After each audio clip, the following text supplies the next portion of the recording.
Ating mga hurado, hihingi po kami ng kaunting partisipasyon sa lahat po ng ating mga manonood na kaunting katahimikan po lamang upang maintindihan po ng ating mga kandidata ang katanungan at maintindihan din po ng ating mga hurado ang kanilang mga kasagutan. Are you ready? Candidate number 1, you pick judge number 3, Queenie Cosca. Queenie Cosca. Ayan.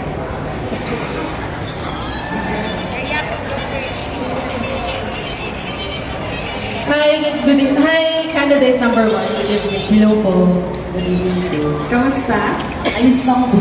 Kinakabahan ka ba? Medyo. It's okay. Okay, here's my question. How would you use your platform as Miss Gay to promote acceptance and understanding between different sexual orientations and gender identities? I repeat. How would you use your platform as Miss Gay to promote acceptance and understanding between different sexual orientations and gender identities? Thank you po sa magandang katanungan. Well, para sa akin po, doon sa tanong nyo po, kung anong magandang ibibigay ko, may papakita ko ang platform ko, isa lang po yun. Ang ipakita ko kung ano ako, ipakita ko kung ano kakayanan ko, at ibigay ko lahat ang best ko nang makita nyo lahat na deserve ako para sa platform na ito. Yun lamang po, and I thank you. Thank you so much, candidate number 1, Erin Dana. Thank you, Bebe. You can go ahead and proceed at the backstage. Now may we call on candidate number 2, we have Miss Angel Loxi.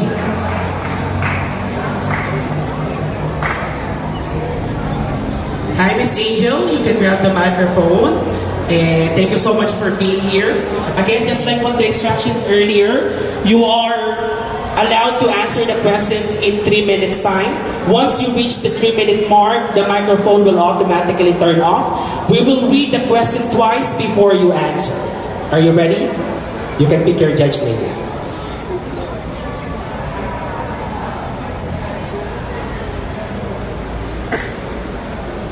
I pick judge number 4, Ma'am Shell Morales.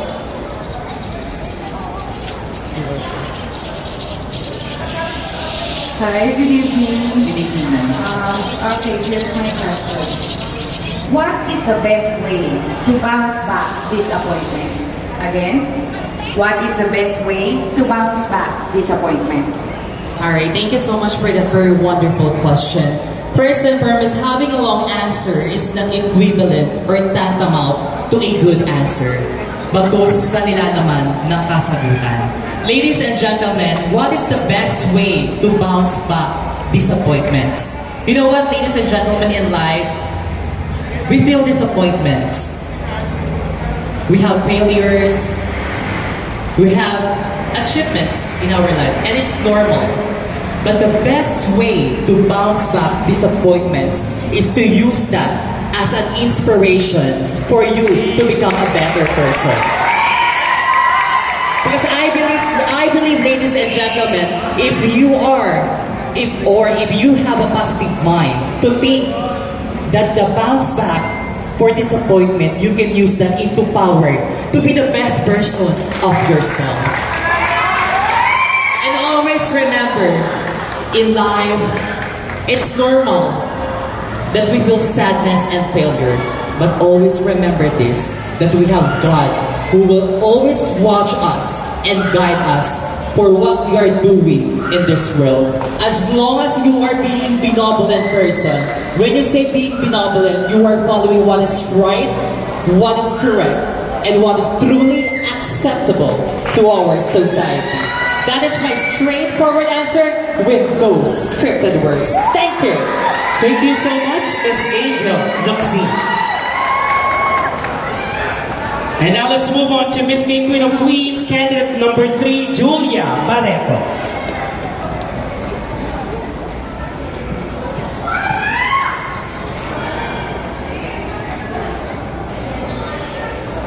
Alright, hi Miss Julia, you can grab the microphone. You can step forward.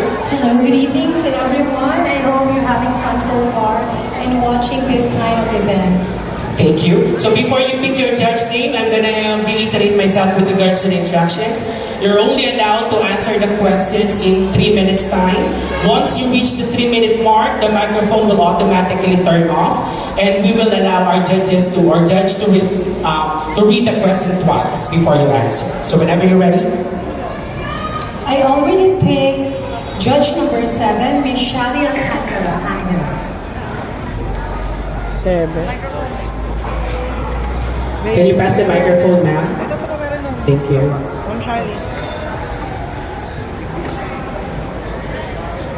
Hello. Hello, ma'am. Good evening. Okay, good evening.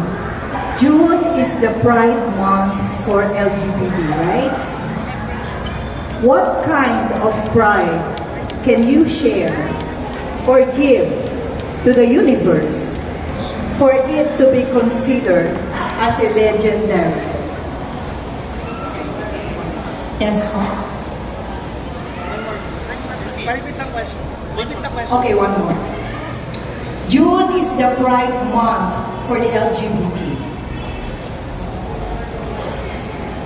Anong klase ng pride ang kaya mong i-share o ang kaya mong ibigay to the universe para ma-consider ka na isang legendary?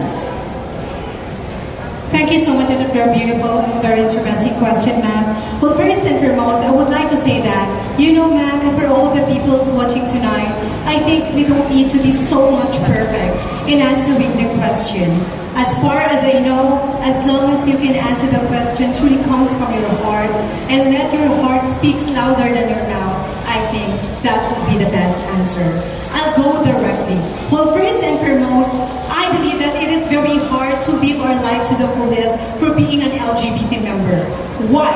Because there's such a lot of discrimination, insultation, and criticism we always face in our daily life. But you know what? As we celebrating the Pride Month this June, the best pride that I can shout out in this world so that I can say that I can be a legendary for being a transgender woman, for being an LGBT member who's standing here in front of all of you. I am brave enough to face a lot of people with their discrimination. Why? Because you know what? If you would like to make a change in this whole entire world, you need to face all of the criticism of the people who is throwing upon to you. You need to be brave for your own self so that at the end, no one can really discriminate you for the life that you have chose. And I always believe that for all of the people who's watching tonight, not just for the LGBTQ community, we need to be brave today. And we need to be braver for tomorrow and bravest for the future, for the benefits of our own self.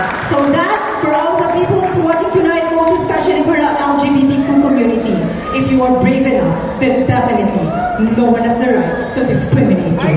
Thank you. And that's what we call legendary. Thank you so much, Miss Julia Barreto. And now let's move on to our Miss Queen of Queens, candidate number 4, Margaret Intriago. Alright. We can also allow judges to do the same thing, to translate it in Tagalog, if ever po na English yung tanong nyo, para kahit pa paano talagang mas maintindihan ng kalahatan. Thank you, ma'am, for doing that, for having the initiative to do that.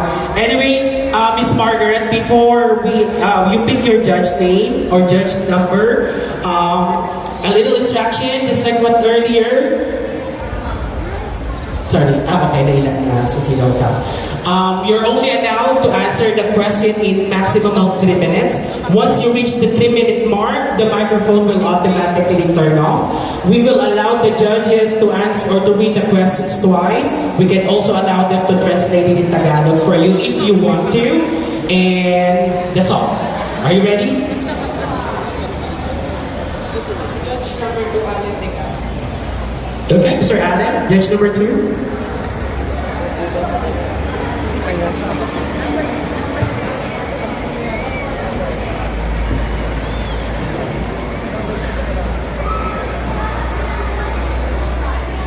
Hello? Feeling nervous? Kinakabahan ka? Medyo, pero nag-enjoy naman. Okay. So your question is?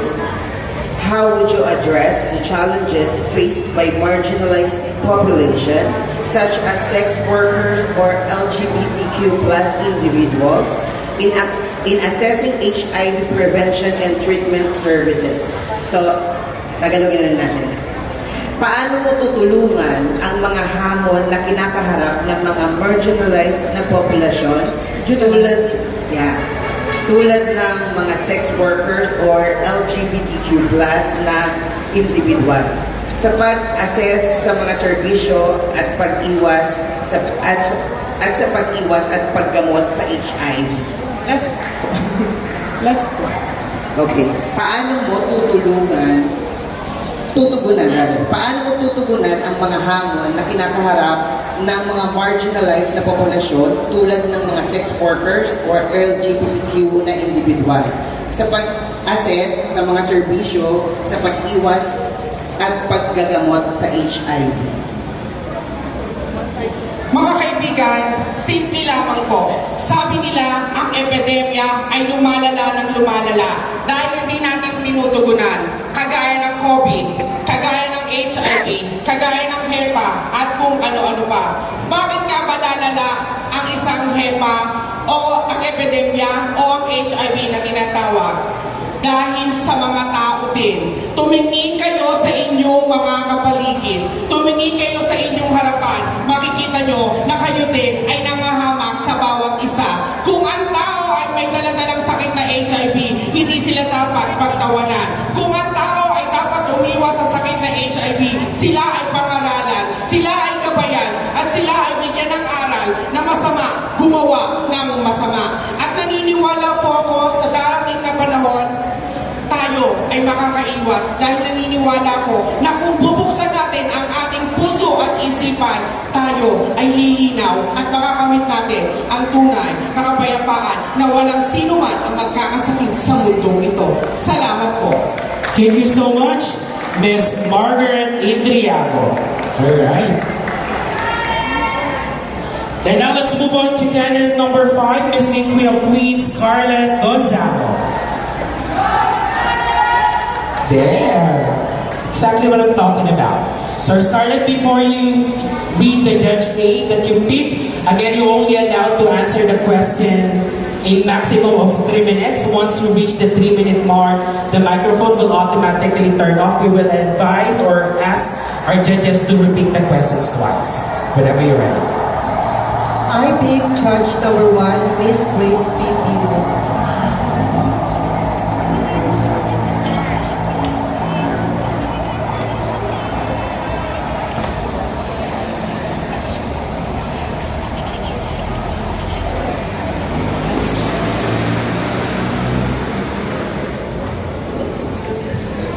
Ay, hilain natin to. Hindi aabot sa aming Yeah, thank you, ma'am. Pag-adjust na lang po. Good evening, ma'am.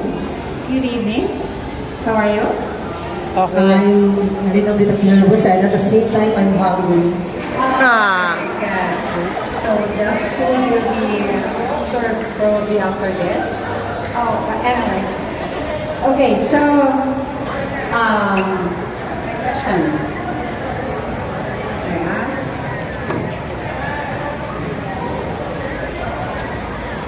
Okay, I'll give it to you in Tagalog. Ano ang pagkakaiba mo sa ibang mga kandidato ngayong gabi? Pardon, ma'am? What makes you stand out? Well, ladies and gentlemen, we've seen the 8 candidates holding their beauty, talent, and intelligence. And I believe as a candidate who traveled 100 miles away just to be here is something that made me unique with them. And I believe that I'm different because through my dedication and passion from what I am doing right now, the confidence that I'm holding with facing hundreds of people without knowing if they will gonna like me or hate me. But then again, ladies and gentlemen, I am here standing in front of you to showcase not just only my beauty, my talent or intelligence, but I am here to inspire and be the influence to other people in a good and a positive way. I don't want them to see me as a transgender woman by my identity, but I want them to recognize me as a transgender with a purpose and with a substance. Because ladies and gentlemen, through that, I will be able to enlighten the mind of everyone that being part of the third sex community is not a sin, because we are just expressing our feelings, we are just showing what we like, and we are just being true to ourselves. And that's what I exactly showed for tonight's competition. Thank you and good evening. Thank you so much, Miss Scarlett Gonzalo, our Miss Gay Queen of Queens candidate number 5. Now let's move forward by calling our candidate number 6. We have Miss Yuki Ito.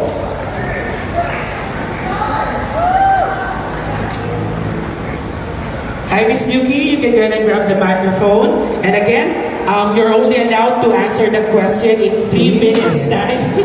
It's okay. Hello everyone, gising pa ba ang lahat? Pwede bang makinig ng palakpakan naman dyan? Ayan, hello, thank you for staying with us. Maraming salamat po. Sorry sa boses ko.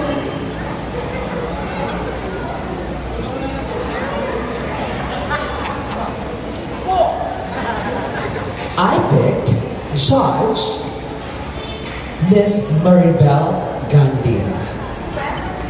Hello, ma'am. Ma'am Belle, thank you. Hello, good evening. Good evening po. How are you doing now? I'm doing great. I'm still kind of sick, but fighting. Yeah, I've noticed that too, so take care of it after. So here is my question to you. And It's here a is my very answer. difficult. Sorry po. Kidding. Yeah, tapos na tayo. No. Just Alright. So this is my question to you. It's a very typical one, but I am looking for a deeper answer. I hope you would get what I'm looking for the answer of this, okay? That so, one is tough. in the world of pageantry, Yuri, what is the definition of winning to you? Like, for instance, I'll give you an example, let's say you keep joining beauty contests, right? And everyone that who would like to join is keep on trying and have the, have their own goal, have their own, how to call this, the efforts and everything. And some of you guys doesn't mind spending a buck, right? Spending 1,000 of money just to join, whether it's, win or lose. So what, for you, what are the benefits or what are the benefits that you gain joining beauty pageant, win or lose? Meron ka bang, if you win, that would be great. If you lose, may mawawala or nawala ba sa iyo na connected sa pagkatao mo? Anong makabuluhan ang ibig sabihin ng pagiging winner sa iyo? Diba? That one is an essay. Alright, what is the true definition of winning? That is the question. So here is my answer. Well, it's kind of hard because joining pageants, we are here to actually win. And if I say that winning is about winning, it's just going to be the normal thing. You want me to answer it in a different way. For me, winning a pageant is not just about having that specific crown or trophy.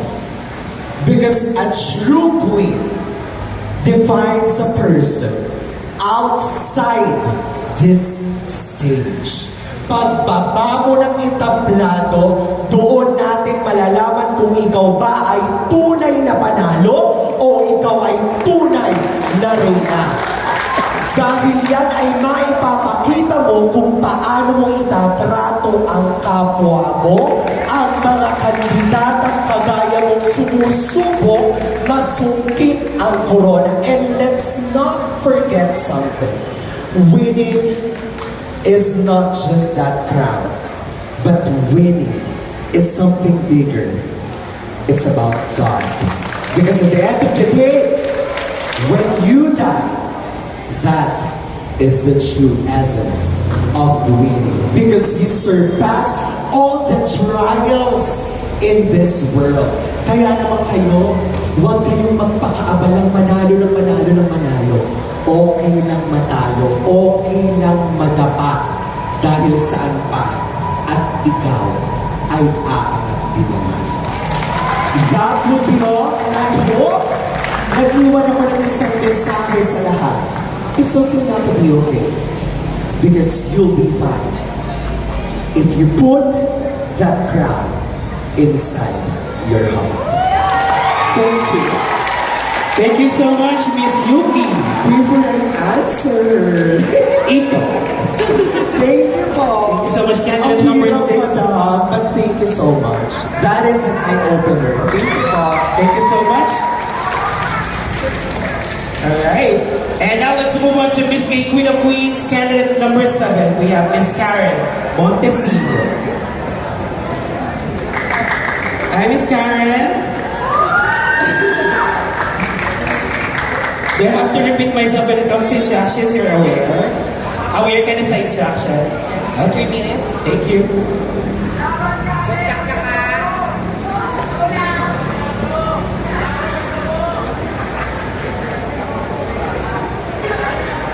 Judge number 6, Mr. Neil Lotok Ilagan. Good evening or good morning, sir.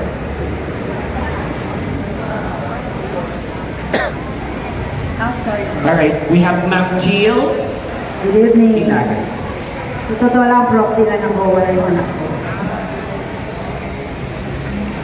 How are you? How are you? I'm good po. Kinakabahan as usual. You're beautiful. Thank you so much po, madam.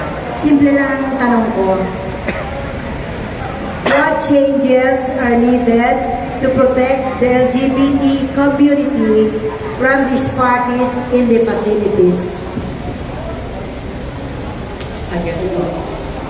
What changes are needed to protect the LGBT community from these parties in the facilities? Wow. Thank you so much for the very timely and relevant question. What is the changes that needed? What is the changes needed that LGBT protect in the community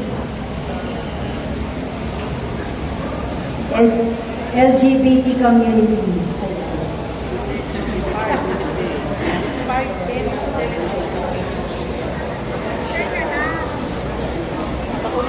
What changes are needed to protect the LGBT community in the disparate facilities? Maraming salamat po. Marami pong pumasok sa aking isipan para magbabago, para tanggapin or maprotektahan kami bilang isang LGBT community. Ngunit anong araw po ba ang isang changing na kailangan naming mga LGBT community? Ay wala pong iba, kundi sa aming mga komunidad mismo LGBT community. Bakit? Dahil sa amin po mismong LGBT community, nagsisimula ang paghihilahan pababa, ang pagtataasan ng ere, at ang pakikipagmagandahan sa aming mga kapwa. The question is, paano tayo tatanggapin ng kapwa nating mga tao kung tayong kapwa LGBT community ay hindi makuwang tanggapin ang bawat isa sa atin? Lagi po nating tatandaan, daing po tayo ng daing na hindi tayo nire-respeto ng ating mga kapwa. Pero ikaw, LGBT community, natanong mo ba ang iyong sarili kung nirespeto mo ba ang kapwa mo LGBT community para masuportahan tayo ng gobyerno or dito sa ating bansa? Lagi po nating tatandaan, wala po sa iba ang problema, kundi nasa ating mga LGBT community kung paano po tayo magsusuportahan at magtatanggapan dito sa ating mundo. Dahil sa bandang huli, ang respeto at ang pagtatanggap na hinihingi natin ay sa ating mismong mga miyembro magsisimula ito. Because always remember that what you do to yourself dies with you, but what you do to humanity remains in forever. Thank you very much. Alright, thank you so much, Miss Karen Montesilio, our Miss Gay Queen of Queens candidate number 7. And now let's move on to our last but not the least. We have Miss Tony Fowler. Ayan na. Maglalabasan ng mga camera dyan. Let's see. Miss Tony, please allow me to reiterate myself when it comes to the instructions. You're only allowed 3 minutes, maximum of 3 minutes to answer the questions. Once you reach the 3-minute mark, the microphone will automatically turn off and we will allow the judges to repeat the questions twice before you answer. Thank you so much for that thorough information. Thank you. Whenever you're ready. Wala akong tequila. Good evening, Honorable Panel. Yes, I have chosen the Honorable Judge number 3, Ma'am Queenie Costa. Magandang gabi po. Hi, ma'am.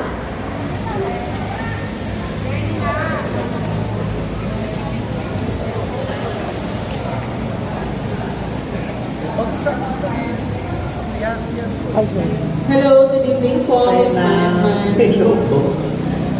Here's my question. How do you define beauty and how would you promote diverse standards of beauty within the LGBTQ plus community? Yan, ma'am. How do you define beauty and how would you promote diverse standards of beauty within the LGBTQ plus community? How would I promote diversity? How would you define beauty? And how would you promote diverse standards and beauty within the LGBTQ plus community? Thank you. First and foremost, in a traditional aspect of life, beauty is what you call the facade. Yung nakikita nyo sa harap, and physical. But for me, as what they said, they may sound cliche na beauty is internal, which is very true. Hindi ako magtatagal sa isang tao, puro ganda lang at puro kagwapuhan.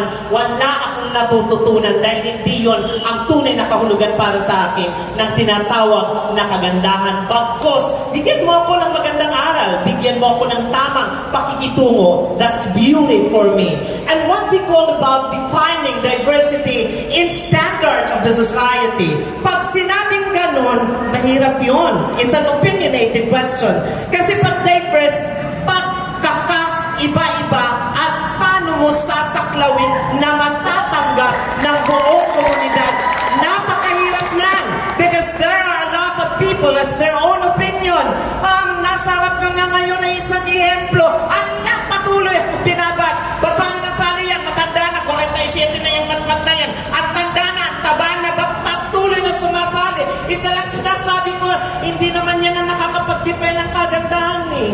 Ang nakakapag-define ng kagandahan ay yung mga bawat kabataan, kada uwi, marami kang nare-receive na maraming salamat po. Tumaas ang antas ng self-confidence ko dahil sa inyo. Kaya, regardless of what the people have said, I will continue to come up and down, whether I win or I lose, because this is the new definition of beauty. Embracing diversity through what's in between your ears, not in between your legs. It's useless. So divided, I would say, being a queen is not only a responsibility, it's a matter of knowing how you deteriorate people who are this low-minded.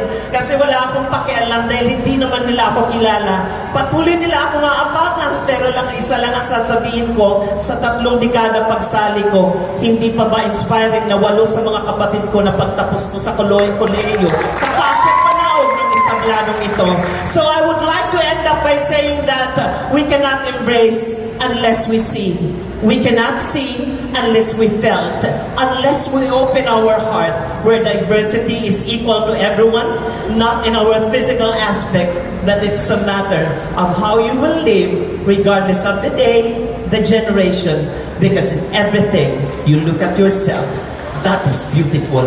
Thank you. Thank you so much, Miss Tony Fowler, our last candidate for Miss A Queen of Queens 2023. Judges, maraming salamat po sa napakagandang, napakamahihirap na katanungan. I know all of our candidates are really had a hard time answering the question. It was really a very